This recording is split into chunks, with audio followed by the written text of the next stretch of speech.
সাগর, তুমি যে কালো আমাকে আগে বলনি কেন? এতদিন আমি তোমার সাথে কথা বলেছি। আমি তো তোমার চোখে পিক দেখে ভেবেছিলাম তুমি হয়তো সুন্দর হবে, কিন্তু আমার ভাবনা তো একদম মিথ্যা দেখছি। একেতে কালো, আবার গায়াদের মতো শাড়ি পরে এসেছ। আমি কি বলছো এসব? আমি শাড়ি পরেছি বলে কি তোমার আমাকে ভালো লাগছে না, নাকি কালো বলে? সাগর, দুটাই। তুমি নিজেকে আয়নায় দেখেছ কখনো? আমার সাথে কি তোমার মতো মেয়ে যায়? কেমন গাইয়া মেয়েদের মতো সেজে এসেছ, তোমাকে কেমন দেখাচ্ছে জানো? নিজেকে একবার আয়নার দেখেছ আমার মতো ছেলের সাথে তোমাকে মানায় দেখে তারপর প্রেম করতে আসবে? আর আমাকে ভুল করে ও ফোন দিবে না আজই ব্রেকআপ?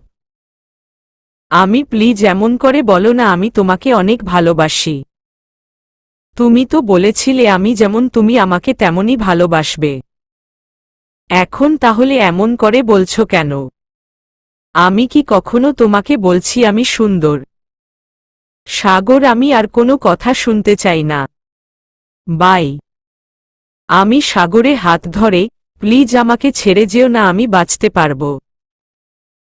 আমি তোমাকে অনেক ভালোবাসবো, তুমি আমাকে যা বলবে আমি তাই করব, তবুও আমাকে ছেড়ে যেও না। সাগর, কান্না বন্ধ কর আর আমার হাত ছাড়ো। কথাটা বলেই আমাকে ধাক্কা দিয়ে চলে যায় আর আমি নিচে পড়ে যাই। এত কষ্ট হচ্ছে বলে বুঝাতে পারবো না। প্রচণ্ড কান্না আসছে, কিন্তু এখানে কান্না করতেও পারছি না। আমি যে একটা পাবলিক জায়গার আছি, এখানের মানুষ আমার দিকে অদ্ভুতভাবে তাকিয়ে আছে। উঠে বাড়িতে যাওয়ার জন্য রওনা দিল ম। গাড়িতে উঠার কোনো ইচ্ছে আর নেই, হেঁটেই চলেছি। আর অধরে চোখ দিয়ে পানি পড়ছে, হাতে উল্টো পিঠ দিয়ে মুছে নিচ্ছি। কালো বলে কি কাউকে ভালোবাসার অধিকার নেই আমার? হয়তো নাই। আজ কালো বলে এইভাবে আমাকে ইগনোর করে চলে যেতে পারল, সুন্দর হলে কি এটা করতে পারত? অবশ্যই না।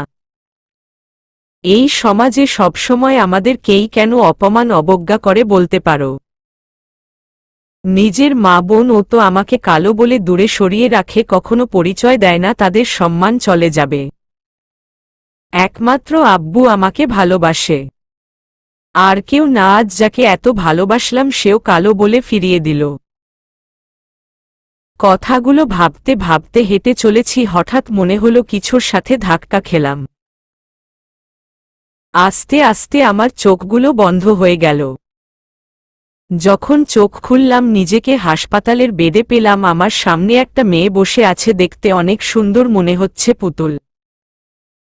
এত সুন্দর মেয়েটা বলে বুঝাতে পারবো না। আমি তাকানোর সাথে আমার কাছে এসে বসলো আর বলতে লাগল,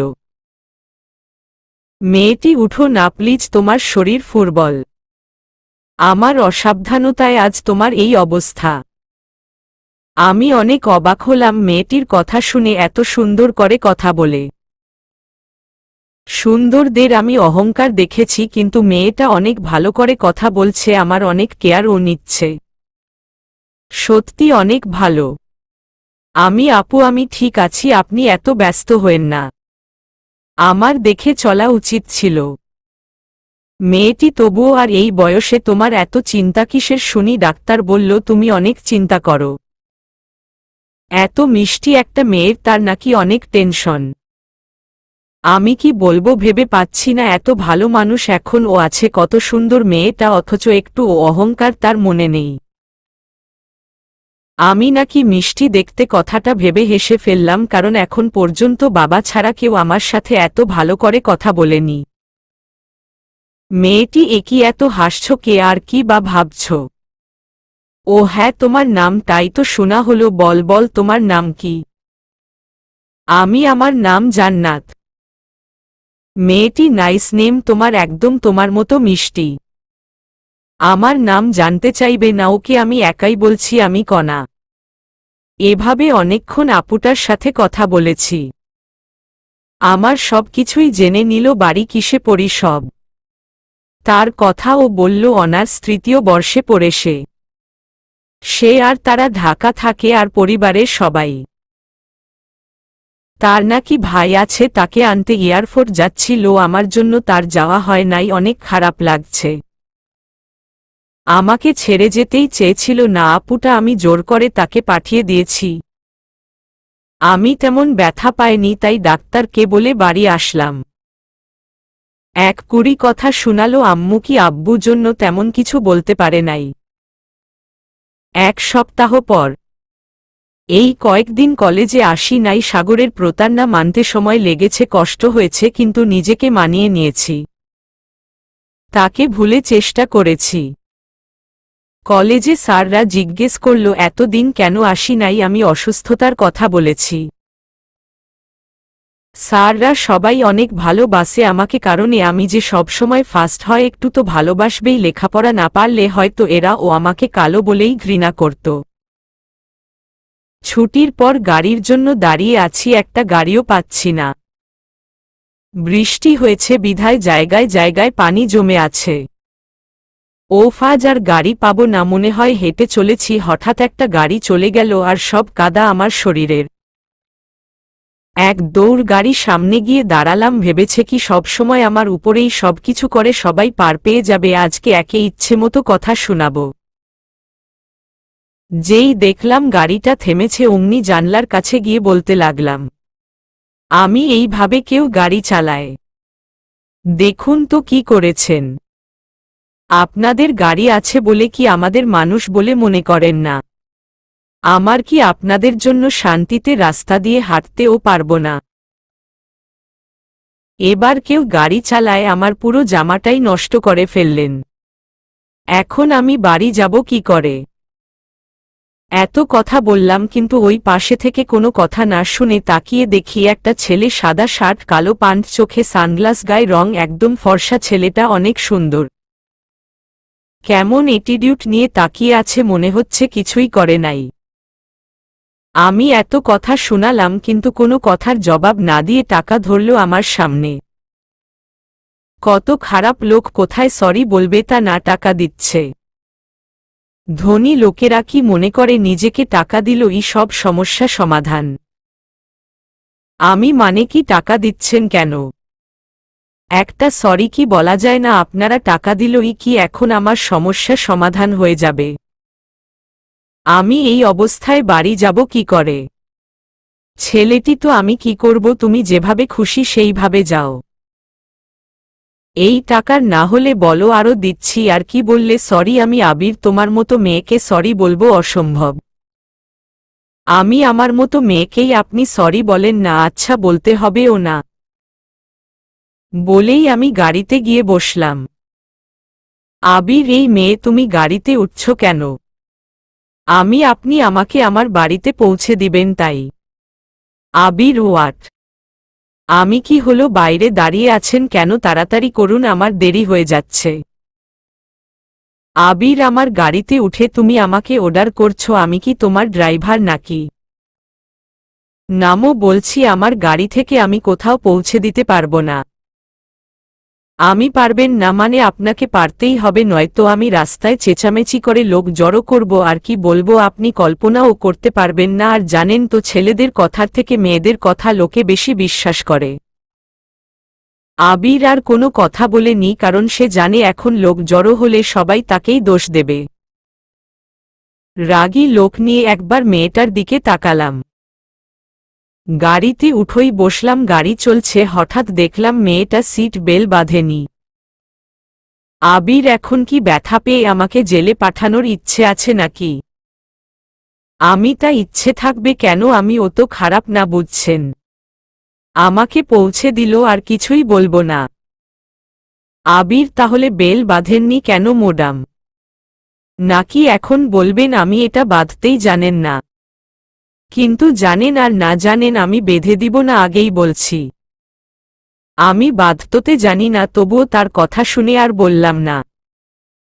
একাই চেষ্টা করলাম, কিন্তু পারলাম না, হাত দিয়ে ধরেই বসে রইলাম। একটু পর পর দেখছি মেয়েটা বেল বাঁধতে পারছে না। মনে হয় পারে না, কিন্তু আমি বেঁধে দেব না, তাই আর ওইটা নিয়ে ভাবলাম না। জোর করে উঠেছে, আমি কেন সাহায্য করব? বেশি একটা বয়স নয়, মেয়েটার কলেজের ড্রেস পরা, যেহেতু কলেজে পড়ে মনে হয়। গায়ে রং শ্যামলা, চুলগুলো বেনি করা, অনেক লম্বা, কোমরের নিচ পর্যন্ত। বেল ধরে আছে বিধায় কাটা চুলগুলো সরাতে পারছে না, বারবার মুখে আসছে আর ও ফো দিয়ে সরাতে চেষ্টা করছে। অনেক সুন্দর লাগছে দৃশ্যটা, এতক্ষণ এই মায়াভরা চেহারাটা আমি খেয়ালই করিনি। সামনের দিকে তাকিয়ে আছে মেয়েটা, আমি বারবার তাকাচ্ছি। হঠাৎ কারো ডাকে বাস্তবে ফিরলাম। আমি থামান এসে গেছি, এখানেই আমি নামবো। ওফ, বাড়িতেই নিয়ে আসলেন, আপনার জন্য আমাকে বকা খেতে হবে। কথাটা বলেই দৌড়ে চলে গেল মেয়েটি। আর আমি হাবলার মতো তাকিয়ে দেখলাম তার যাওয়া। মেয়েটার সাহস আছে বলতে হয়। আমার সাথে কেউ এমন জোর খাটাতে পারেনি। এই মেয়ে কেমন জোর খাটায় চলে গেল, আমি তাকে কিছু বলতে পারলাম না। কথাগুলো ভেবে হালকা মুচকি হাসলাম, তারপর চলে এলাম। মেয়েটার নামটাই জানা হলো না।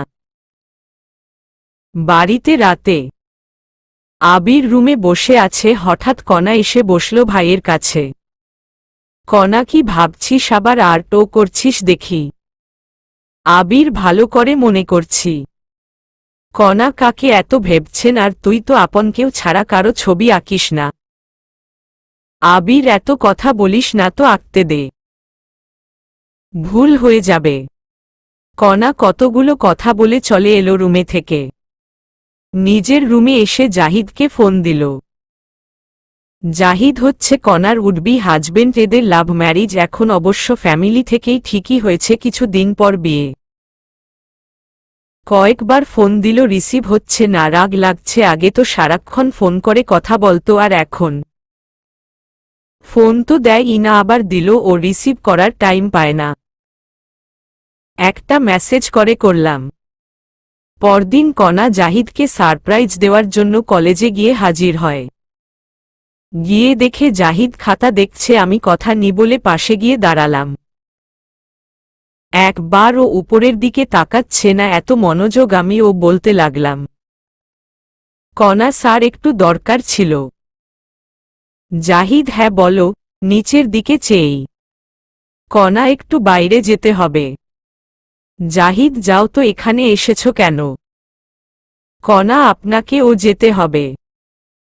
কথাটা শোনার সাথে সাথে আমার দিকে তাকালো আর মুখটা এমন করল যে আমাকে দেখে বড় রকমের শক খেয়েছে। বারবার চোখ ডলছে, হাত দিয়ে, মনে হয় এখন ও বিশ্বাস করতে পারছে না। আমি তাই নিজের হাত দিয়ে দিল একটা চিমটি। কণা, এবার বিশ্বাস হয়েছে, আর চোখ ডলো না তো। জাহিদ, তুমি এখানে এই সময়ে? কণা, কেন আসতে পারি না নাকি? তুমি 1 সপ্তাহ ধরে না আমার ফোন ধরছ আর না রিসিভ করেছ। নিজে থেকে 2-3 বার ফোন দাও, তাও 2 মিনিটের জন্য, তাই চলে এলাম। জাহিদ, সামনেই বিয়ে, তার জন্য আমার ছুটি থাকতে হবে, এখন একটু কাজের চাপ বেশি। কণা, আমি কিছুই শুনতে চাই না এখন, আমার সাথে তোমাকে যেতেই হবে, আমি আজ সারাদিন ঘুরব তোমার সাথে। জাহিদ, একটু বুঝার চেষ্টা করো লক্ষ্মীটি, এখন আমার অনেক কাজ, অন্য দিন। কণা, না, আমি কোনো কথা শুনব না, তোমাকে এখনই যেতে হবে। বলেই হাত ধরে টেনে বের করে আনলাম। জাহিদ, এইভাবে টেন না, শটুদেন রা কেমন করে তাকিয়ে আছে দেখো। কণা, থাক তাকিয়ে, আমার কি তাতে, আমার কথা শুনলে এভাবে আনতাম নাকি? জাহিদ, আচ্ছা আমি যাচ্ছি, তুমি ছাড়ো আমাকে। গেট দিয়ে বের হতে যাব, এমন সময় মনে হলো কেউ পিছনে থেকে আমাকে ডাকছে। আপু বলে পিছনে তাকিয়ে দেখি, এই তো সেই মেয়ে, জান্নাত, কলেজ ড্রেস পরা, তার মানে এখানে পড়ে। আমি দাঁড়িয়ে গেলাম। জাহিদ, কি হলো, আবার দাঁড়িয়ে পড়লে যে, তখন তো টেনে আনলে। কণা, দাঁড়াও, ওই যে মেয়েটাকে দেখছো না, ওর নাম? জাহিদ, ওর নাম জান্নাত আমি জানি, কিন্তু তুমি কি করে চিনো ওকে? কণা, আমার গাড়িতে এক্সিডেন্ট হয়েছিল, সেখানেই পরিচিত হয়। জাহিদ, বলো কি, কবে, কখন? কণা, কিছু দিন আগে। মেয়েটা অনেক ভালো, আমাকে একটুও দোষারোপ করেনি। কথাগুলো ও অনেক মিষ্টি। জাহিদ: হ্যাঁ, কলেজের ফার্স্ট গার্ল। আমি: আপু। হঠাৎই জান্নাতের কথা শুনলাম, আমরা নিজেরাই কথা বলছিলাম। কণা: হ্যাঁ, এখন কেমন আছো তুমি? হাঁপিয়ে গেছো একদম দৌড়ে এসে, তাই না? আমি: না, ঠিক আছি। আপনি এখানে কোনো দরকারে এসেছিলেন? কণা: হ্যাঁ, এই যে তোমাদের স্যারের জন্য এসেছিলাম। আমি: মানে কি দরকার স্যারের সাথে আপু? কণা: সে অনেক দরকার, তোমার পরে বলবো, এখন তারা আছে, তার আগে তোমার ফোন নাম্বারটা দাও, ফোনে কথা বলবো। আমি আপুকে নাম্বারটা দিয়ে দিল। রাতে আপু ফোন দিল। আমি: হ্যালো আপু, কেমন আছেন? কণা: হ্যাঁ ভালো, তুমি? আমি: ভালো, কি করতেছেন? কণা: বসে আছি। আমার উপর রাগ করেছ তখন তারা দেখিয়ে চলে গেলাম বলে। আমি: না আপু, রাগ করার কি আছে আপনার, তারা থাকতেই পারে। কণা: তুমি সত্যি অনেক ভালো। তোমার স্যার হলো আমার উডবি। আমি সত্যি ভাবিনি আপু এই কথাটা বলবে। স্যার অনেক ভালো আর আপু ও অনেক ভালো দেখতে, ও দুজন অনেক সুন্দর, অনেক মানাবে তাদের। আপুর বিয়ে নাকি সামনের সপ্তাহে, আমাকে যাওয়ার জন্য অনেক জোর করল, আমি বারবার না করে দিয়েছি। আমার বিয়ে বাড়ি অনেক ভালো লাগে কিন্তু বাড়িতে বলতে পারবো না, তাই না করেছি। আপু আমার কাছে থেকে আব্বুর নাম্বার নিল কেন তা জানি না। পরদিন যথারীতি কলেজে গেলাম। কয়েকদিন ধরে মনে হচ্ছে কেউ আমাকে ফলো করছে, কিন্তু কে বুঝতে পারছি না। বাড়ি চলে এলাম। রাতে বসে পড়তেছি, আব্বু এসে আমার পাশে বসল, হাতে শপিং ব্যাগ খাটে রেখে। আমি: আব্বু কিছু বলবে? আব্বু: হ্যাঁ, তোমাকে এক জায়গায় যেতে হবে। আমি: কোথায়? আব্বু: যাকে তুমি না করে দিয়েছিল। আব্বু কথা শুনে বুঝে গেলাম আব্বু কি বলছে। তার মানে আপু আব্বুকে ফোন করে বলেছে আমার আব্বু সত্যি অনেক ভালো একটা ড্রেসও নিয়ে এসেছে যাওয়ার জন্য। আম্মু অবশ্য মানা করেছিল, কিন্তু আব্বুর জন্য আর কিছু বলেনি। গায়ে হলুদের দিন আমি যেতে চেয়েছিলাম, কিন্তু আপু আমাকে নিতে তার 2 দিন আগেই চলে এসেছে, তাই আব্বুও আর না করেনি, কারণ নিজের বাড়িতে এসেছে। সেই দিনই গেলাম আপুর সাথে তাদের বাড়ি। বেশি আত্মীয় আসে নাই, এখনো কিছু মেয়ে ছেলে আছে। আপুর পরিবারের সবাই অনেক ভালো, এখানে এসে মনেই হচ্ছে না আজই এদের সাথে আমার প্রথম দেখা। সবাই আমাকে পরিবারের একজন করে নিয়েছে। রাতে আপুর রুমে বসে আছি। আপু বারান্দায় জাহিদ স্যারের সাথে কথা বলছে, আর হঠাৎ কেউ কণা কণা বলতে বলতে চলে আসলো, আর আমি তাকে দেখে এতটাই অবাক হয়েছি বলে বুঝাতে পারবো না। কারণ আমার সামনে দাঁড়িয়ে আছে ওই দিনের সেই ছেলেটা, কি যেন নাম, ও হ্যাঁ, আবির। এই ছেলে এখানে কেন? আবির নিজের রুমে শুয়ে আছে আর ভাবছে ওই মেয়ে আমাদের বাড়ি, তাও আবার কণার আত্মীয় হয়ে। কতই না খুঁজেছি সেদিনের পর, কতবার মেয়েটার বাড়ি গেছি, আশেপাশে জানালায়, কখনো একবারের জন্য ও দেখা মেলেনি। কতই না খুঁজেছি কলেজের ধারের কাছে, ও পাই 1 সপ্তাহে অনেকবার খুঁজেছি, কিন্তু না বাড়ির আশেপাশে দেখেছি আর না কলেজে। আজ হঠাৎ নিজের বাড়িতে দেখে অনেক যেমন অবাক হয়েছি তেমনই খুশিও হয়েছি। সেদিন দেখার পর থেকে আমি এক ফোঁটাও ঘুমাতে পারিনি, কেন তা আমার জানা নেই। কিন্তু এইটুকু বলতে পারবো, বারবার শুধু ওই রাগী ফেসালা মেয়েকে আমি অনেক মিস করেছি। শ্যামলা বর্ণের মেয়েটা আমার মনে কোণে ছোট্ট একটা জায়গা দখল করে নিয়েছে, তাকে ছাড়া আমার কেমন জানি সবকিছু খালি খালি লাগে। এটাকে যদি ভালোবাসা বলে, তবে আমি সত্যি অনেক ভালোবেসে ফেলেছি। কথাগুলো ভাবতে ভাবতে ঘুমিয়ে পড়ল। সকালে ঘুম থেকে উঠে বাইরে চলে এলাম। অনেক সকাল, এখন কেউ এখনও উঠেনি মনে হচ্ছে। বাড়িতে আমি আগে উঠে কুরআন শরীফ পড়ি, নামাজ পড়ে। এই বাড়িতে তো কোথায় কি জানা নাই, তাই নামাজ পড়ে বাইরে চলে এলাম। এখন আর আমার ঘুম আসবে না। বাইরে এসে দাঁড়িয়ে আছি আমি 2 তলায়। এইখানে 4টা রুম, একটা আমি আর কণা আপু ছিলাম, আর একটায় কণা আপুর আম্মুরা থাকে, আরও 2টা রুম আছে। এগুলোতে কে আছে কে জানে। নিচে ও 2টা রুম, একটা কিচেন আর একটা ড্রয়িং চারপাশে ঘুরে ঘুরে দেখছি দুইটা রুমের একটাতে ঢুকে পড়লাম, বাইরে হালকা আলো হয়েছে, তাতে ঘর অনেকটা দেখা যাচ্ছে, আরে এটা তো লাইব্রেরি দেখা যাচ্ছে। অনেক অনেক বই, আমি আবার বই পড়তে ভালোবাসি, তাই অনেকটাই খুশি হয়েছি। অনেক ধরনের বই আছে, ইসলামিকও আছে, আমি একটা ইসলামিক বই নিয়ে বেরিয়ে এলাম। ওইটার পাশেই আরেকটা রুম, দরজা হালকা ফাঁক করা, তাই কৌতূহল বশত চলেই গেলাম দেখতে রুমটা। দরজা খুলে মাথাটা ঢুকিয়ে দেখতে লাগলাম, অনেক সুন্দর রুমটা, অনেক পরিষ্কার, একটা খাট, একটা সোফা, আর কিছু দেখার আগেই এমন একটা জিনিস দেখব কল্পনাও করিনি, তাড়াতাড়ি করে দৌড়ে চলে এলাম। কারণ সেই ছেলেটা আবির, কণা আপুর ভাই, ওই রুমে শুয়ে আছে, তাও আবার খালি গায়ে। ছি ছি, কেন যে গেলাম, আমাকে যদি দেখে ফেলতো, কি অপমানটাই না করতো, কি সেদিন জোর করিয়ে পৌঁছে দিতে বাধ্য করেছিলাম। এখন আমি তাদের বাড়ি, আমাকে যদি তার জন্য শাস্তি দেয়। কাল রাতে দেখে কি সবটাই না খেয়েছি, ভেবেছিলাম কণা আপুকে সব বলে দেবে, আমি ও ভেবেই রেখেছিলাম, বলে দিল আমি ও তার দোষ বলবো। কিন্তু আমাকে অবাক করে দিয়ে সে না চেনার ভান করে নতুন করে পরিচিত হল। কণা, কিরে এমন হাঁপাচ্ছিস কেন? কণা আপুর কথায় বাস্তবে ফিরলাম। আমি না মানে আসলে। কণা, কি মানে করছিস? তোর হাতে কি ও বই পড়বি, পর তাহলে, এত ভয়ের কি আছে? আমি কিছু বলার আগেই আপুর ফোন বেজে উঠল, আর আপু ফোন নিয়ে চলে গেল।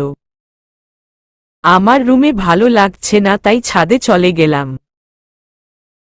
ছাদে এসে অনেক ভালো লাগছে, সকালের ঠান্ডা হাওয়া, ছাদটাও অনেক সুন্দর, নানা ধরনের ফুল গাছ, মনে হয় আপু চাষ করে, একটা দোলনাও আছে। পরিবেশটা অনেক ভালো লাগছে। হঠাৎ কারো ডাক কানে এলো, পিছনে তাকিয়ে ভয় পিছিয়ে গেলাম, দোলনা থেকে দাঁড়িয়ে একটু সরে দাঁড়ালাম। আপনি এখানে? ভয়ে আমতা আমতা করে। আবির, এখানে কি করছো? রাগী ভাব নিয়ে। আমি এমনি বসে আছি। আবির, এমনি বসে আছো, তাহলে হাতে বই কেন? আমি নিজেই কথা বলে বোকা বনে গেলাম, না আসলে বই পড়ছিলাম।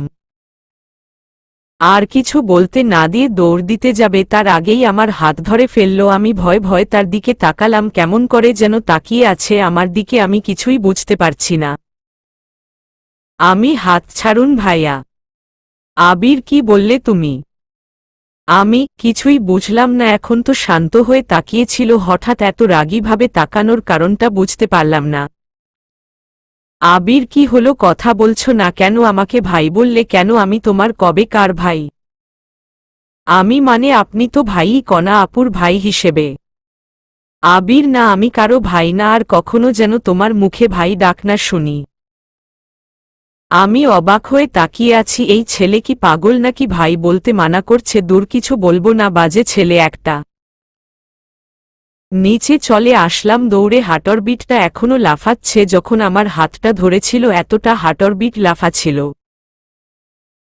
হঠাৎ আন্টি আমাকে ডাকল, কণা আপুর আম্মু। আন্টি, কিরে মা, তুই এখানে কি করছিস? আমি, আন্টি একটু ছাদে গিয়েছিলাম। আন্টি, তা বুঝলাম, কিন্তু এত আগেই উঠেছিস কেন? আমি বাড়িতে ও তো আগেই উঠি, তাই আর শুয়ে ভালো লাগছিল না, তাই। আন্টি, তুই আত্মীয় হয়ে আগে উঠে গেলি, আর আমরা এখনো শুয়েই ছিলাম। আমি নামাজ পড়ে আবার শুয়েছিলাম। আন্টির সাথে ছাদের সিঁড়িতেই কথা বলছিলাম, হঠাৎ আবির ভাইয়া নেমে এলো, আমাকে আর আন্টিকে একসাথে দেখে কেমন যেন করে তাকালো। আন্টি, আবির, তুই ও ছাদে গিয়েছিলি নাকি পানি দিতে? কোনো দিন আর তোর পানি দিতে বাদ পড়ল না? আবির, হ্যাঁ আম্মু। আমি দাঁড়িয়েছিলাম, তারা কথা বলছিল, তাদের কথা শুনে এটা বুঝেছিলাম যে আবির ভাইয়া ফুল গাছে পানি দিতে গিয়েছিল ছাদে। আগে যদি জানতাম যে এই সময় ছাদে যাবে, তাহলে কখনো যাইতাম না। আবির ভাইয়া আন্টির সাথে কথা বলে চলে গেল, আর একটু এগিয়ে আবার পেছনে তাকিয়ে আমাকে চোখ মারল। আমি তো শখ হয়ে তার যাওয়ার দিকে তাকিয়ে আছি, আমি বুঝতে পারছি না এমন করার মানেটা।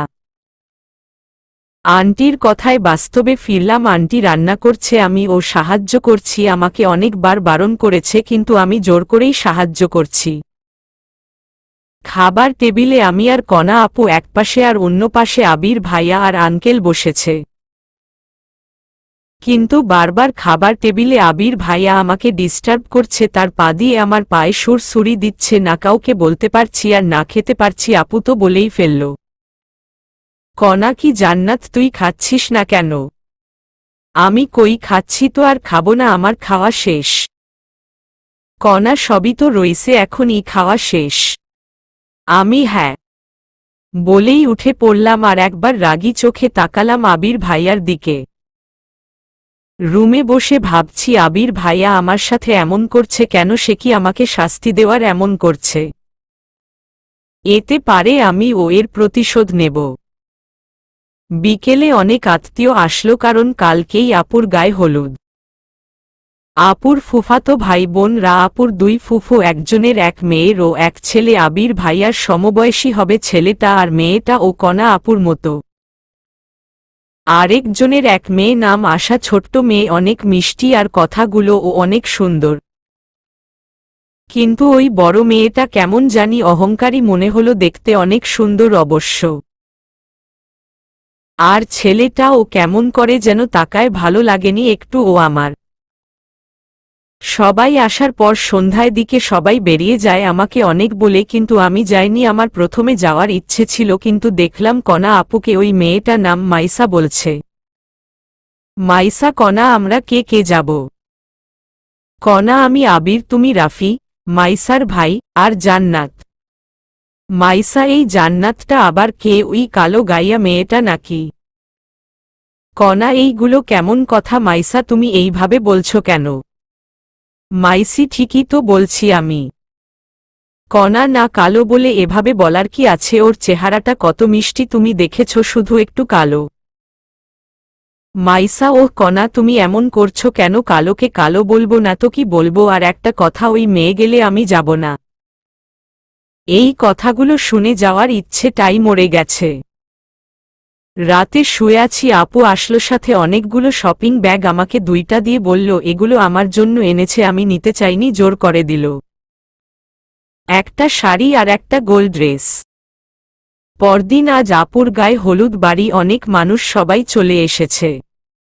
আমি সোফায় বসেছিলাম, হঠাৎ আন্টি ডেকে বলল, আন্টি জান্নাত, তুমি তো বসে আছো, একটু এই কফিটা আবিরের রুমে দিয়ে আসো তো। আমি এখন অনেক ব্যস্ত, তাই তোমাকে পাঠাচ্ছি, কিছু মনে করো না, কাজ করাচ্ছি বলে। আমি আবির ভাইয়া রুমে যাচ্ছি, হঠাৎ ওই ছেলেটার সাথে দেখা। রাফি, হাই সুইয়টহার্ট, কোথায় যাচ্ছ? আমি আবির ভাইয়ার রুমে। রাফি, তুমি দেখতে কালো হলে ও আমার তোমাকে পছন্দ হয়েছে, বুঝতে পেরেছ আমি কি বুঝাতে চাচ্ছি? আমার এত রাগ হচ্ছিল তার কথা বলার ধরন দেখে, তাকে পাশ কাটিয়ে চলে গেলাম রুমে। গিয়ে দেখি কেউ রুমে নাই। কফি রেখে চলে আসছিলাম, হঠাৎ কেউ আমার হাত ধরে টান মারল। ঘটনাটা এত তাড়াতাড়ি হলো যে আমি নিজেকে সামলাতে না পেরে তার বুকের উপর পড়লাম। একদম ভয় পেয়ে গিয়ে তাকে আমি জড়িয়ে ধরি। একটু স্বাভাবিক হয়ে যখন বুঝতে পারি কাউকে জড়িয়ে আছি, তাড়াতাড়ি নিজেকে ছাড়ানোর চেষ্টা করি, কিন্তু ছাড়াতে পারি না। সে আমাকে নিজের সাথে জড়িয়ে রেখেছে। মাথাটা উঁচু করে দেখি আবির ভাইয়া। কিছুই বুঝতে পারছি না আবির ভাইয়া আমার সাথে এমন করছে কেন। নিজেকে ছাড়ানোর চেষ্টা করছি, কিন্তু পারছি না। আমি, ভাইয়া ছাড়ুন প্লিজ, আমার সাথে এমন করছেন কেন? আমি ওই দিন আপনার সাথে খারাপ ব্যবহার করেছি বলে কি? আবির আবার, ভাইয়া বলেছি না, ভাইয়া বলবে না। আমি কিন্তু কেন? আবির, ভালোবাসি তাই। আমি ভাবতেও পারিনি আবির ভাই আমাকে এই কথা বলবে। সে আমাকে ভালোবাসে, অসম্ভব। এটা কি করে সম্ভব? সে দেখতে সুন্দর আর আমি তার সাথে কোনোভাবেই যায় না। সে কি করে আমাকে ভালোবাসতে পারে? আমি না দেখতে সুন্দর যে তার জন্য? তাহলে বলল কেন? হঠাৎ কারো কথায় ঘোর কাটল। আবির ভাইয়ার রুমে থেকে সোজা কণা আপুর রুমে চলে এসেছি। তাকিয়ে দেখলাম কণা আপু। কণা, কিরে, খাবি না? এখানে এইভাবে বসে আছিস কেন? আমি এমনি। আপু চলো। আপুর সাথে নিচে নেমে এলাম, সবাই খাবার টেবিলে বসে আছে। আমি গিয়ে আপুর সাথে বসলাম। আশেপাশে কে আছে দেখলাম না। খাবার খাচ্ছি, হঠাৎ মনে হলো কেউ আমার পায়ের সাথে পা লাগাচ্ছে। উপরে তাকিয়ে দেখলাম সেই ছেলেটা রাফি আমার দিকে তাকিয়ে হাসছে। রাগে আমার শরীর কাঁপছে, কত খারাপ ছেলেটা, সবার সামনে কিছু বলতে পারছি না, কাউকে কিছু বলতেও পারছি না। কানের কাছে আবির ভাইয়ার কথা শুনে চমকে উঠলাম, ভালো করে দেখি আমার একপাশে কণা আপু, অপর পাশে আবির ভাইয়া। এতক্ষণ তো খেয়ালই করি নাই। আবির, কি হলো, খাচ্ছ না কেন? কিছুই বললাম না, আর একবার ওই রাফির দিকে তাকিয়ে দিল। একটা লাথি কাম শেষ, আমার এক লাথি খেয়ে ছেলেটা ওমাগো বলে লাফিয়ে উঠে, আর আমি মিটিমিটি হেসে খেতে লাগি। সবাই রাফিকে জিজ্ঞেস করছে কি হয়েছে, রাফি চোখে আমার দিকে তাকিয়ে সবাইকে কিছু না বলছে। বিকেলে কণা আপুকে পার্লার থেকে সাজাতে আসে, আমি সাজতেন চাইনি, কিন্তু আপু আমাকে জোর করেই সাজিয়ে দেয়। আপুকে অনেক সুন্দর লাগছে। ঝিনুক, ওফ জান্নাত, তোমাকে তো অনেক সুন্দর লাগছে। ঝিনুক কণা আপুর চাচাতো বোন, আমার সমবয়সী। জান্নাত, আমি সুন্দর নাকি? তোমাকে সুন্দর লাগছে অনেক। কথা বলছিলাম, হঠাৎ আবির ভাইয়াকে দেখলাম আমাদের দিকেই আসছে। অনেক সুন্দর লাগছে সবুজ পাঞ্জাবিতে। এক পলক তাকিয়ে চোখ ফিরিয়ে নিলাম। ওই কথাটা শোনার পর কেন জানি তার মুখোমুখি হতে মন চায় না। তাকে দেখে তাড়াতাড়ি চলে যেতে নিলে পেছনে থেকে কথার আওয়াজ পায়, আবির, জান্নাত দাঁড়াও। আমি তার কথা উপেক্ষা করে চলে এলাম রুমে। কণা আপুকে সবাই স্টেজে নিয়ে গেছে, আমি আর ঝিনুকই ছিলাম। হঠাৎ আবির ভাইয়া এখানে কেন? দরজা আটকানোর শব্দে চমকে পেছনে তাকালাম, আর আবির ভাইয়াকে দেখলাম। আপনি দরজা আটকাচ্ছেন কেন? কোনো কথা না বলে আমার দিকে এগিয়ে আসছে, আর আমি ভয় পিছিয়ে যাচ্ছি। একদম আমার সাথে লেগে দাঁড়িয়ে আমাকে দুই হাত দিয়ে আটকে দিল। আমি এখন দেয়ালের সাথে লেগে আছি, নড়তেও পারছি না। আমার হার্টবিট একদম ফাস্ট হয়ে গেছে। আবির ভাইয়া কেমন অদ্ভুতভাবে আমার দিকে তাকিয়ে আছে। হঠাৎ নিজের হাত দিয়ে আমার চুলগুলো কানের পেছনে গুজে দিল। আমি কি করছেন ভাইয়া, প্লিজ সরে দাঁড়ান। আবির, আবার ভাইয়া ভাইয়া ডাকতে মানা করেছি না তোমাকে, আবির বলবে। আমি, প্লিজ সরে দাঁড়ান, আমার কেমন জানি লাগছে। আবির, কেমন লাগছে? আমি জানি না। আবির, তুমি আমার কথা ওর দাও তারপর। আমি, আমার ওর না। আবির, কি বললে? আমি শুনেছেনই তো। ওর কথা বলার ধরন দেখে রেগে গেলাম। এইভাবে মুখের উপর না বলল, রেগে ওর আর কাছে চলে গেলাম। আমি কি করছি নিজেও জানি না। হঠাৎ কান্নার আওয়াজে ওর থেকে সরে দাঁড়ালাম। আবির, প্লিজ সরি, কান্না করো না, আমি জোর করব না, কিন্তু তোমাকে ছাড়ব না। তুমি সময় নাও, সাথে না বললার কারণটাও আমি জানতে চাই। বলেই চলে আসলাম। গায়ে হলুদের অনুষ্ঠান ভালোভাবেই শেষ হলো, এর মাঝে আর আবির ভাইয়াকে দেখি নাই। রাতে আপুর সাথে বসে সবাই গল্প করছে, আমি নিচে গেলাম সবার জন্য হালকা কিছু আনার জন্য। হঠাৎ পেছনে থেকে কেউ আমাকে জড়িয়ে ধরল, আমি আঁতকে উঠলাম। হঠাৎ এমন কিছু হওয়ায় কেউ শক্ত করে ধরে আছে। আমি নানা কথা বলছি কিন্তু শুনছে না, ধাক্কা দিচ্ছি, নড়ছেও না। আমি কে, প্লিজ ছাড়ুন, কান্না করতে করতে। কি করব, জোরে চেঁচামেচি করতেও পারছি না। এইভাবে কেউ দেখলে কিভাবে? হঠাৎ মনে হলো আমার ঘাড়ের চুল সরিয়ে দিচ্ছে, আর কিছু না ভাবে আমার পা দিয়ে দিল একটা পাড়া জোর, আর সঙ্গে সঙ্গে আমার থেকে দূরে সরে দাঁড়াল। পেছনে তাকিয়ে দেখি রাফি। ঘৃণার দৃষ্টিতে তাকালাম, কিছু বলবো তার আগেই কারো আওয়াজ পেলাম। তাকিয়ে দেখি আবির ভাইয়া। সারাদিন দেখিনি, কোথায় ছিল কে জানে সেই ঘটনায় পর। আমি সেখানে থেকে চলে গেলাম। আবির ভাইয়ের সামনে তো আর কিছু বলা যায় না।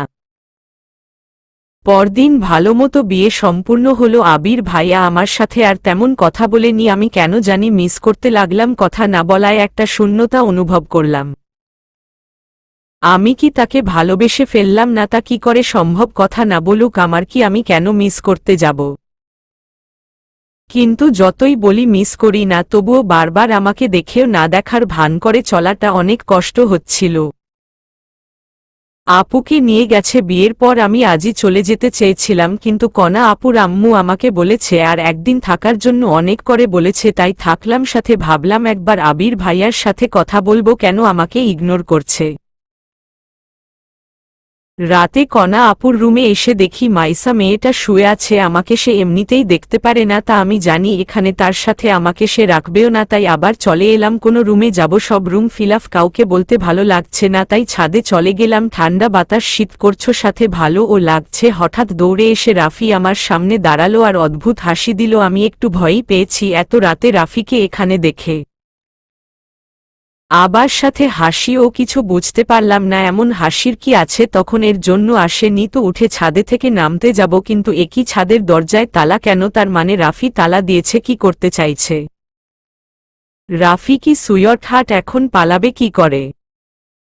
তোমার পেছনে আমার অনেক ঘুরতে হয়েছে, অনেক জ্বালিয়েছ, এখন কি করবে বলেই হাসতে লাগলো। আমি ভয় ভয় তাকিয়ে আছে, এত খারাপ ছেলেটা, এখন আমি কি করব? কেউ তো জানে ও না আমি এখানে, প্রচণ্ড ভয় হচ্ছে, কান্না ও পাচ্ছে। আমি প্লিজ এখানে থেকে যেতে দেন, আমার কোনো ক্ষতি করবেন না দয়া করে, আমি তো আপনার বোনের মতো। রাফি, নো বেবি, তুমি আমার বোনের মতো না, আমাকে লাথি দিয়েছিলে না, এই দেখো এখন ও ব্যথা আছে, এর শোধ তো তোমাকে দিতেই হবে, আমি প্লিজ আমাকে ছেড়ে দিন। আমার কথার কোনো জবাব না দিয়ে আমার দিকে এগিয়ে আসতে লাগলো, আমি কান্না করছি আর তাকে থামতে বলছি, কিন্তু সে কোনো কথা শুনছে না। আমি পিছনে যেতে যেতে দেয়ালের সাথে লেগে গেলাম, আস্তে আস্তে একদম আমার গায়ের সাথে লেগে দাঁড়ায়, আমি ধাক্কা দিচ্ছি, সরাতে পারছি না নিজেকে, এত অসহারী কখনো মনে হয়নি। নিজের সর্বশক্তি দিয়ে ধাক্কা দিয়ে সরিয়ে ঠাস করে থাপ্পড় দিল, কিছুটা দূরে গিয়ে পড়ল, হঠাৎ দেখলাম চাবিটা ও পড়েছে, আমি দৌড়ে চাবি হাতে নিলাম, তাকিয়ে দেখি মুখ লাল করে আমার দিকে এগিয়ে আসছে, তাড়াতাড়ি দৌড়ে দরজা কাছে গিয়ে খুললাম, কিন্তু বের হবার আগেই আমার হাত ধরে ফেলল, কিছুতেই ছুটাতে পারছি না, মাথাটা নিচু করে দিল, হাত কামড়ে আর সঙ্গে সঙ্গে হাত ছাড়িয়ে দৌড় দিল। সামনে এগিয়ে এমন একজনের মুখোমুখি হব ভাবতেও পারিনি। আবির ভাইয়াকে দেখে ভয়ের সাথে সাহসও পেলাম, সঙ্গে সঙ্গে কিছু না ভেবে তাকে জড়িয়ে ধরলাম। জানি ভাইয়া হয়তো ভাবছে আমি এমন কেন করলাম, কিন্তু আমার এত কিছু ভাবার সময় নাই, আমি এখন ভাইয়াকেই অনেক নিরাপদ মনে করছি। আবির ভাইয়া বারবার জিজ্ঞেস করছে কি হয়েছে, কিন্তু আমি কথা বলতে পারছি না, এতটাই ভয় পেয়েছি যে মুখ দিয়ে কোনো কথা আসছে না। আবির, জান্নাত, কি হয়েছে, এমন করছো কেন, আর এত রাতে তুমি ছাদে কি করছো? কি হলো, কথা বলো, ওফ কিছু তো বলো, না বললে বুঝবো কি করে?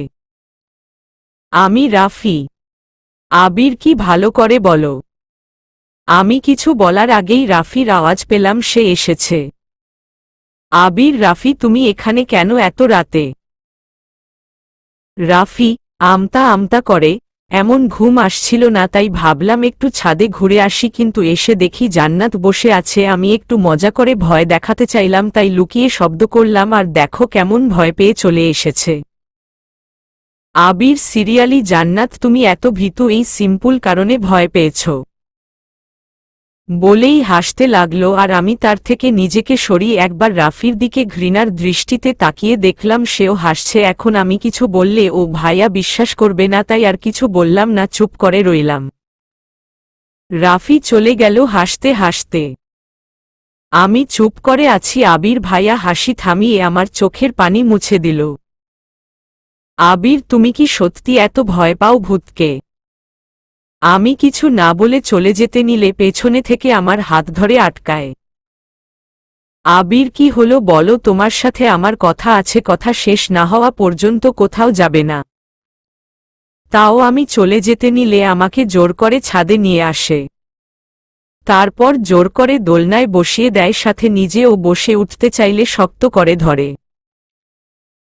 আবির, আমার সাথে শক্তিতে পারবে না, অযথা বৃথা চেষ্টা করা বন্ধ কর। আমি আর কিছু না বলে বসে রইলাম, কিছুক্ষণ আগে ও এইখানে বসতে ভালো লাগছিল, কিন্তু এখন আর সেই ভালো লাগে নেই, আছে ভয়। সেই সময়টা মনে পড়লে ভয় কোঁকড়ে উঠছি, সময় মতো যেতে পারলে কি হতো। আবির, আবার ভয় পাচ্ছ? আমি তো তোমার সাথে আছি তাই না, তাহলে ভয়ের কি আছে, আর ভূত বলতে কিছু নেই, অযথা ভয় পেও না তো। আর এত যেহেতু ভয়, তাহলে এত রাতে ঘুম বাদ দিয়ে ছাদে এসেছিলে কেন? আমি ভূতে ভয় পায় না, আমি কোনো রুমে শুভ বুঝতে পারছিলাম না। আজ তো আর কণা আপু নাই, তাই ছাদে এসেছি।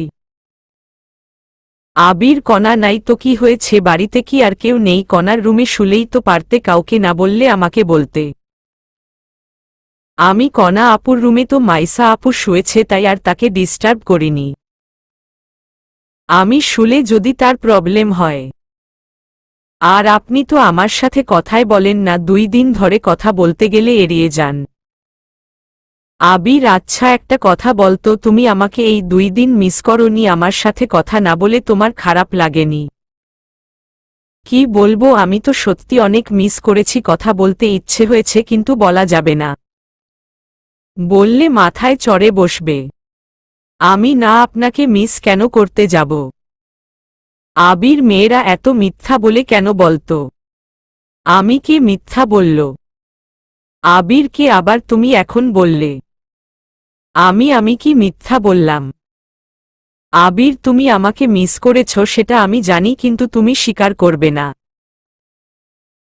আচ্ছা, করতে হবে না এখন, এসব কথা বাদ। দেখো তো কত সুন্দর চাঁদ উঠেছে। আপনি দেখেন, আমি দেখব না বলেই উঠতে লাগলাম, কিন্তু আর উঠতে পারলাম না, কি শক্ত করে ধরে আছে। আমাকে এমন করে ধরে আছেন কেন? আমার কিন্তু এইসব একদম পছন্দ না। আমাকে যেতে দিন, আপনি একাই দেখেন। আবির, একা দেখে কি হবে? আমার তো অনেক ইচ্ছে বউকে নিয়ে দেখার, কিন্তু বউ যেহেতু নাই, এখন তোমাকে নিয়ে দেখি, কি বলো? আমি এত যেহেতু বউকে নিয়ে দেখার শখ, বিয়ে করে ফেলেন আর শখ পূরণ করুন। আবির, আমি তো করতেই চাই, কিন্তু তুমি তো রাজি হচ্ছ না। আমি কেন? দেশের কি মেয়ের অভাব যে আমাকে রাজি হতে হবে? রেগে আবির, মেয়ের অভাব নেয়, কিন্তু তুমি তো একটাই, আমার তো তোমাকেই চাই। কথাটা বলেই জোর করে আমার মুখটা উপর দিকে ধরল। আমি তাকিয়ে মুগ্ধ হয়ে আছি। সত্যি অনেক সুন্দর চাঁদটা, আগেও অনেক দেখেছি কিন্তু এত ভালো লাগেনি। এভাবে খুনসুটি করতে করতে কখন যে আজান দিয়ে দিল বুঝতেই পারিনি। সকাল পর্যন্ত দুজনে ঝগড়া করেই কাটিয়েছি। আলো হতেই আমি নিচে চলে আসলাম।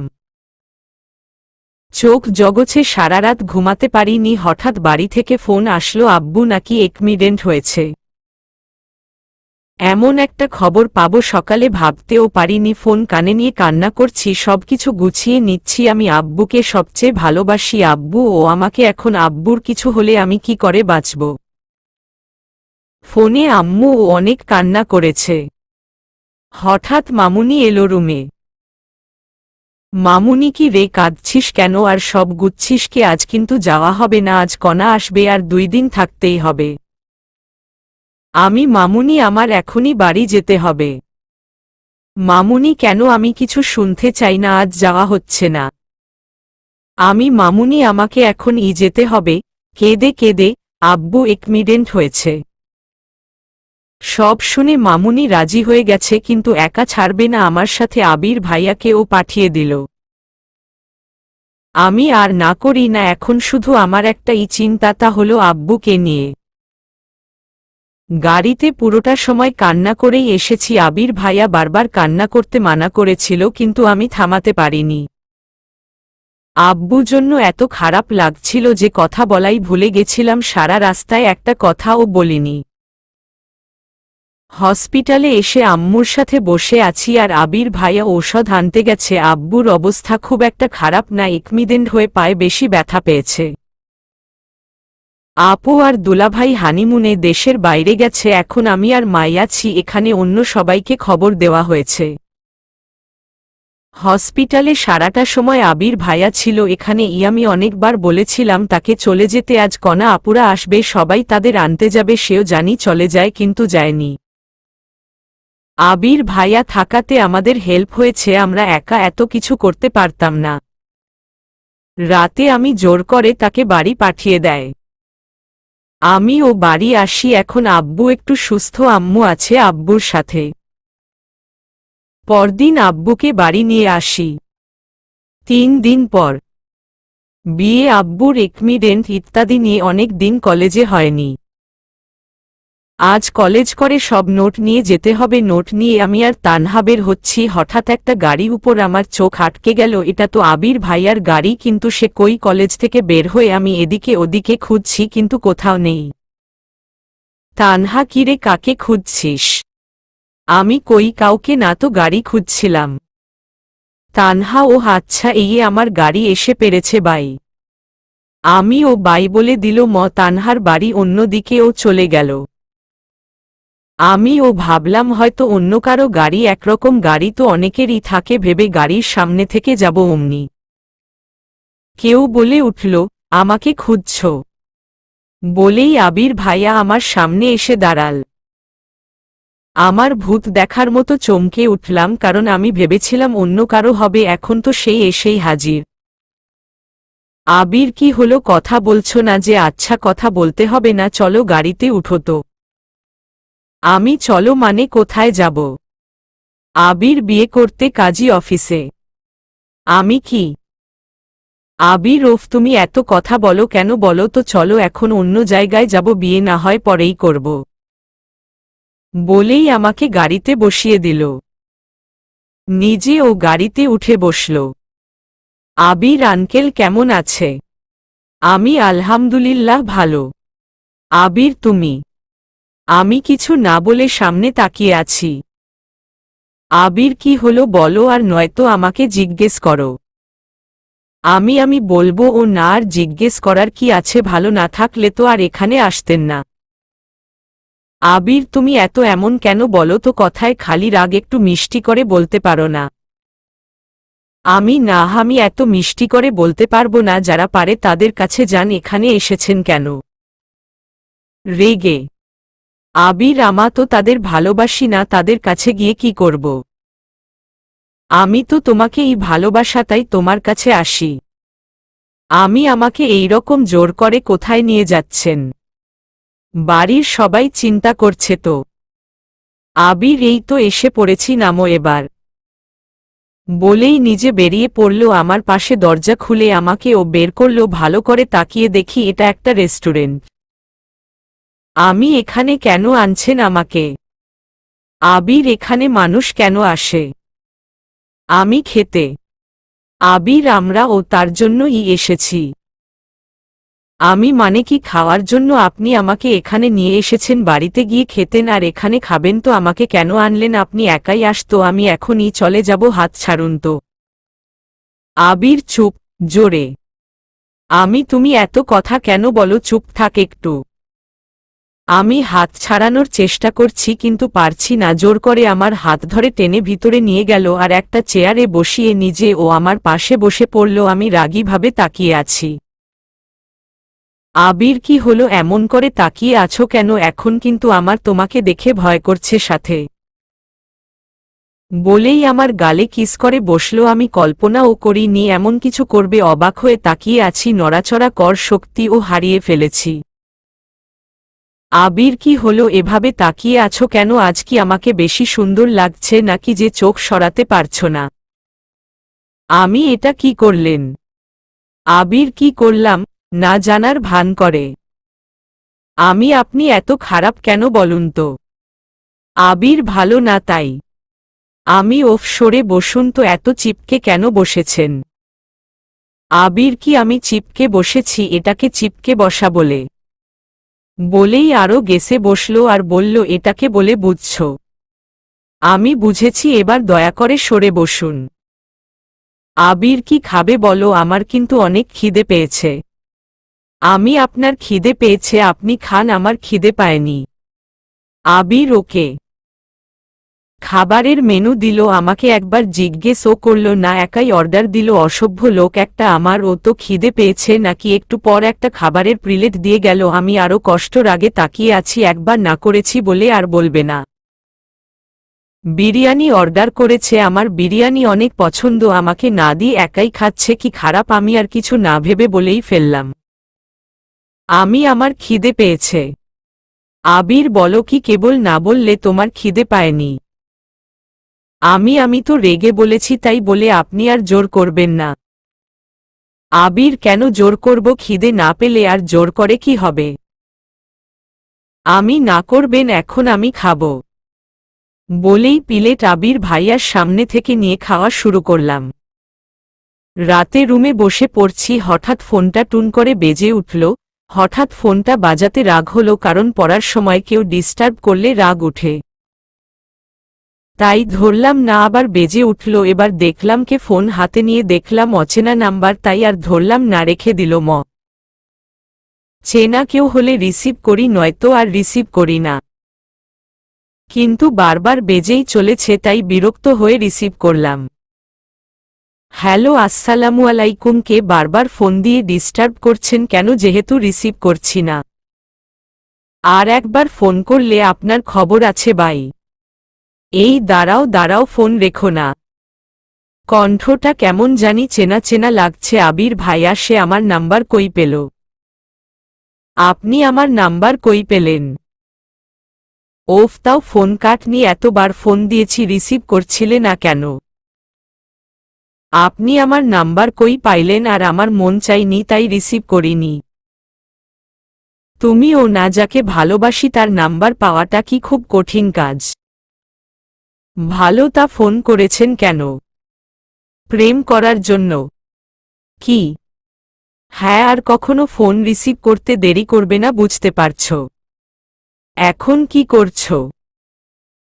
যা ইচ্ছে তাই করছি, আপনাকে কেন বলবো? এত তেরা কেন তুমি, বলো তো কোনো কথা? ওর ঠিকভাবে বলো না, খালি পেঁচাও। কি আমি পেঁচাই? হ্যাঁ, না পেঁচালে সুন্দর করে কথা বলতে পারো না? না, কথা বলার ইচ্ছে থাকলে সে সুন্দর করে বলবো। এখন নেই, কিন্তু খুব তাড়াতাড়ি হয়ে যাবে। আচ্ছা, রাতে খাইছো? বলবো না আবার। এইভাবে অনেকক্ষণ কথা হলো, আমি একটা কথাও ভালো করে বলিনি। পরদিন কলেজে যাওয়ার জন্য বাড়ির সামনে দাঁড়িয়ে আছি, হঠাৎ আবির ভাইয়া আমার সামনে এসে গাড়ি থামালো। এত সকালে এখানে দেখে খানিক অবাকই হয়েছি আমি। অবাক হয়ে তাকিয়ে আছি। আবির, কি হলো, এমন হা করে তাকিয়ে আছো কেন? আমি সঙ্গে সঙ্গে অন্যদিকে তাকিয়ে যায়। আবির আবার অন্যদিকে তাকালে কেন? আমার দিকেই তাকাও, কিন্তু মুখটা বন্ধ করে। আমি রাগীভাবে একবার তাকালাম। আবির, থাক বাবা, ভয় পেয়েছি, আর এভাবে তাকিও না, চলো তাড়াতাড়ি, তোমার প্রাইভেটের সময় হয়ে গেল তো। আমি তো আপনার সাথে কোথায় যাব? আবির, কোথায় যেতে চাও বলো, সেখানেই নিয়ে যাব। আমি আমার কোথাও যাওয়ার ইচ্ছে নেই, আপনি যান এখন। আবির, আমি একা যাওয়ার জন্য এসেছি, নাকি তোমাকে ও আমার সাথে যেতে হবে? চলো তো, কথা বাদ দিয়ে। আমি, আমার প্রাইভেট আছে কিন্তু। আবির, আমি কি বলছি, অন্য কোথাও যাবে? প্রাইভেটে আমার সাথে চলো। আপনি ওইদিকে কেন যাবেন? আপনার অফিস তো ওইদিকে। আবির, তোমাকে পৌঁছে দিতে। বলেই গাড়ির দরজা খুলে দিল। ঘড়িতে টাইম দেখলাম, সময় হয়েই গেছে, তাই আর না করলাম না, গাড়িতে উঠে বসলাম।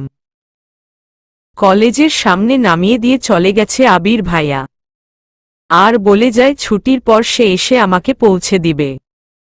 আমিও ভেবেই রেখেছি সে আসার আগেই চলে যাবে। দুপুরে ও কলেজ শেষে রিকশার জন্য দাঁড়িয়ে আছি, রিকশা পেয়ে উঠে পড়েছি। একটু এগিয়ে যেতেই একটা গাড়ি আমাদের সামনে এসে দাঁড়ায়, একটুর জন্য একমিডেন্ট হয়নি। গাড়ি থেকে আবির ভাইয়া নেমে আসে আর আমাকে এতগুলো বকে টেনে গাড়িতে বসিয়ে রিকশাওয়ালা চাচাকে টাকা ও সরি বলে।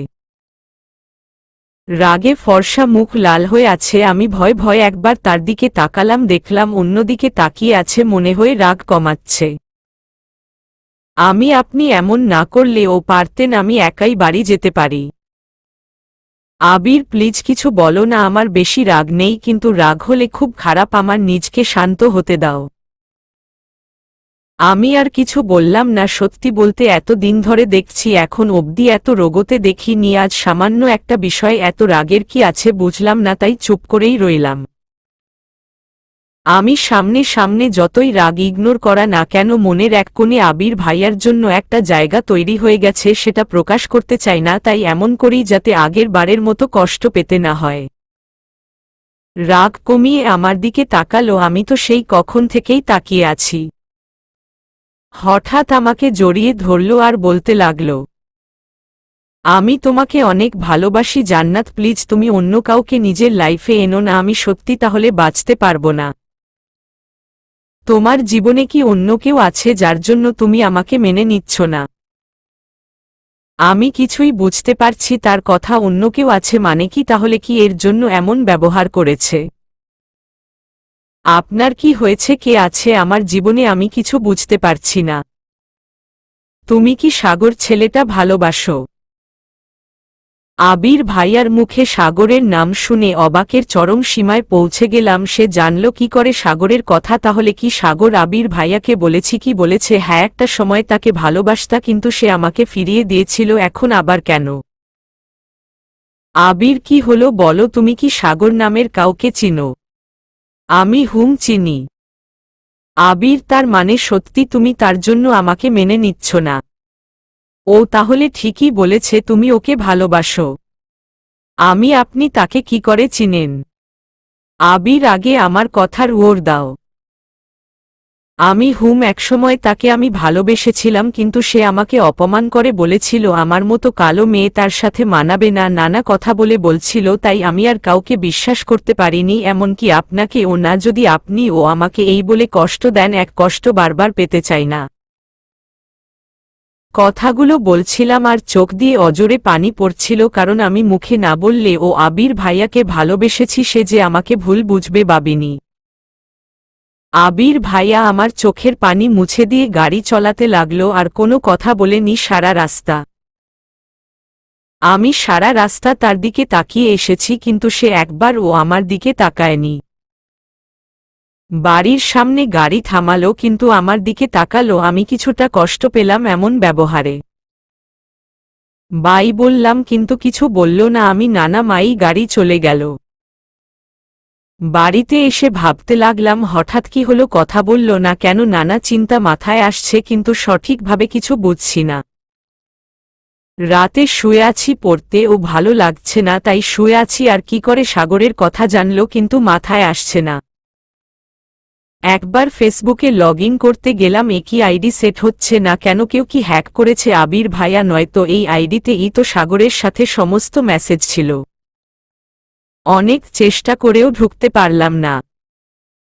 আরেকটা ব্যাপার, প্রতিদিন আবির ভাইয়া ফোন দেয় 10টায়, এখন 10:30 বাজে, অথচ এখন পর্যন্ত ফোন দিল না। 11টা পর্যন্ত জেগে রইলাম, কিন্তু ফোন এলো না। অনেক খালি লাগছে, প্রতিদিন কথা বলতে বলতে অভ্যাস হয়ে গেছে, এখন তো ঘুমও আসবে না। আমি অনেক ভেবে নিজে থেকেই কল দিল কিন্তু একই নাম্বার বন্ধ। সে কি ইচ্ছে করে আমার সাথে এমন করছে? সারা রাত নিঘুম কাটালাম, অনেক মিস করেছি। সকালে ও দেরি করে উঠলাম, তাড়াতাড়ি রেডি হয়ে নিচে আসলাম। আজ আবির ভাইয়ার গাড়ি ও নেই, সময় বেশি নাই, তাও যদি আসে। তাই কিছুক্ষণ দাঁড়িয়ে রইলাম, কিন্তু গাড়ি এলো না। আসার সময় ও খুঁজলাম, কিন্তু নাই। এইভাবে 1 সপ্তাহ চলে গেল, এর মাঝে আর আবির ভাইয়া না ফোন দিয়েছে আর না দেখা হয়েছে। আমি এত কষ্ট সাগরের বেলায় ও পাইনি। আবির ভাইয়া অনেক বেশি মিস করেছি। সে হয়তো এখন আর আমাকে ভালোবাসে না, তাই ইগনোর করছে। চোখ জল দেখার মতো কেউ নেই, আছে শুধু অন্ধকার। আজ শুক্রবার, সারারাত নির্ঘুম কাটিয়ে সকাল 10টা পর্যন্ত শুয়ে আছি। ইদানিং আম্মু আগের মতো বকা ঝকা করে না, ভালো করে কথা বলে। রুমে থেকে বের হয়ে এমন একটা কথা শুনবো কল্পনাও করতে পারি নাই। বাসর ঘরে বসে আছি, কি থেকে কি হলো কিছুই বুঝতে পারিনি। এমন কিছু আজকে আমার জন্য ছিল কল্পনার বাইরে। এখন রাত 8টা বাজে। সকালে আমি ঘুম থেকে দেরি করেই উঠি, ফ্রেশ হয়ে রুমে থেকে বের হব, অমনি আম্মু আসে। আম্মু, কি রে, কই যাচ্ছিস? আম্মুর কথায় ভীষণ অবাক হয়, কারণ এটা কেমন প্রশ্ন? কোথায় যাচ্ছি মানে কি? রুমে থেকে বের হচ্ছি, এতে এত জিজ্ঞেস করার কি আছে সেটাই বুঝতে পারছি না। অবাক হয়ে আম্মুর দিকে তাকিয়ে আছি। আম্মু খুব শান্ত আর মায়াভরা চাহনি দিয়ে আমার দিকে তাকিয়ে আছে, কিছু বুঝলাম না। আজ এত মায়া দেখাচ্ছে কেন? আমি কেন বাইরে যাচ্ছি? খেতে ও দিবে না নাকি? আজ এত বেলা করে ঘুমালাম, কেউ তো খাওয়া জন্য ও ডাকলে না, এতটাই অপছন্দ আমাকে তোমার? কথা বলেই চোখের পানি ছেড়ে দিল। আম্মু আমাকে অবাক করে জড়িয়ে ধরে কান্না করে দিল। কিছু বুঝতে পারলাম না, আমি কান্না বন্ধ করে অবাক হয়ে আছি। কিছুদিন ধরে এমনিতে ভালো ব্যবহার করছে আম্মু, আবার এখন কান্নাও করছে, কিছু ভেবে পাচ্ছি না। আম্মু আমাকে ক্ষমা করে দিচ্ছ মা, অনেক অন্যায় করেছি তোর সাথে, কালো বলে গালমন্দ করেছি, কিন্তু বিশ্বাস কর সবসময় তোর জন্য ভালোবাসা ছিল আমার মনে, কিন্তু প্রকাশ করিনি। এখন আমার খুব কষ্ট হচ্ছে, তোকে কি করে বিদায় দিব। আমি নিজের থেকে ছাড়িয়ে বিদায় দেবে মানে কি, আর এমন করে কান্না করছো কেন। আম্মু আর কিছু না বলে আমার দিকে কিছুক্ষণ তাকিয়ে রইল, তারপর চলে গেল রুম থেকে। কি হলো, এমন করছে কেন। আমি আর বের না হয়ে খাটে বসে ভাবছিলাম কথাগুলো। আম্মু আবার এলো, হাতে খাবারের প্লেট আমার সামনে বসে খাইয়ে দিতে লাগল। আমি খাবার মুখে নিয়ে আর গিলতে পারছি না, এতটাই শখ হয়েছি। আম্মু আমাকে খাইয়ে দিচ্ছে, খুশিতে আমি কান্না করে দিল।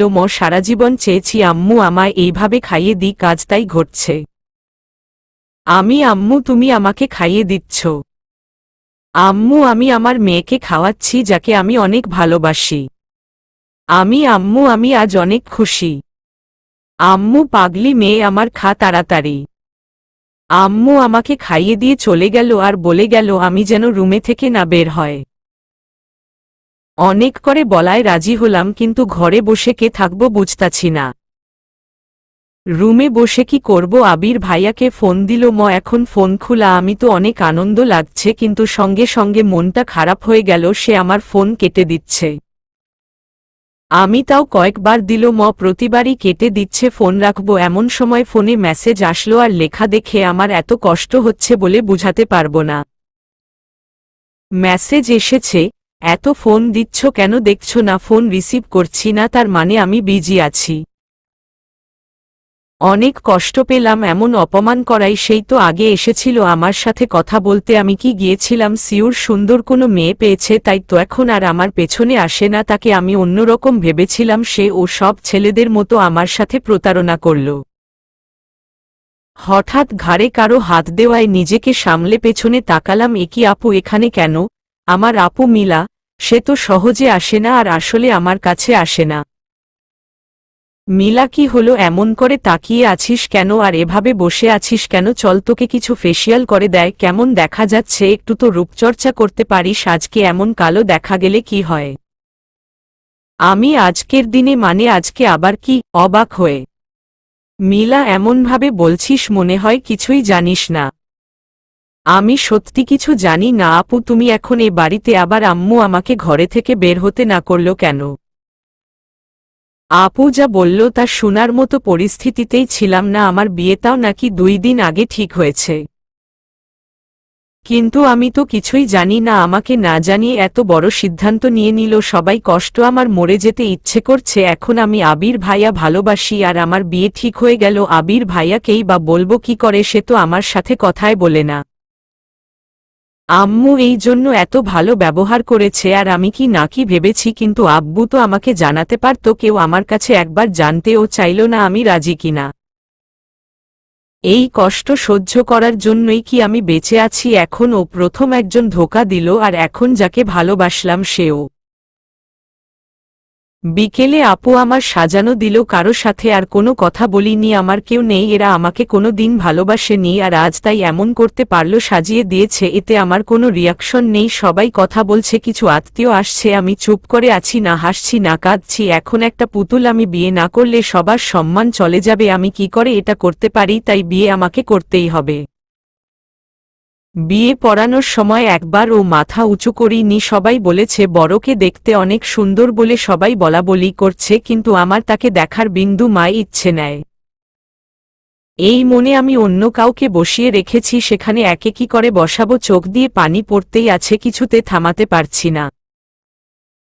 বিদায়ের সময় আব্বু আমাকে জড়িয়ে ধরে কান্না করে, আমি না কেঁদেছি না তাদের সাথে কথা বলেছি, চুপ করেছিলাম।